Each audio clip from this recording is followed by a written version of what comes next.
निर्जंतुकीकरणाच्या कामामुळे कोल्हापुरातील सावित्रीबाई फुले रुग्णालयातील प्रसूतिगृह 3 दिवस बंद राहणार आहे।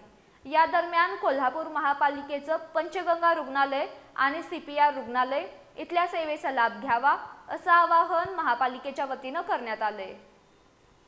कोल्हापूर महापालिकेच्या सावित्रीबाई फुले रुग्णालयाकडील प्रसूतिगृहाचं म्हणजेच लेबर रूमच्या निर्जंतुकीकरणाचं काम करण्यात येणार आहे। हे काम शनिवारी 9 मे ते 11 मे पर्यंत सलग 3 दिवस करण्यात येणार आहे। त्यामुळे या कालावधीत हे प्रसूतिगृह 3 दिवस बंद राहणार आहे। मंगळवारी 12 मे रोजी स्वॅब रिपोर्ट आल्यानंतर इथलं कामकाज सुरू होणार आहे।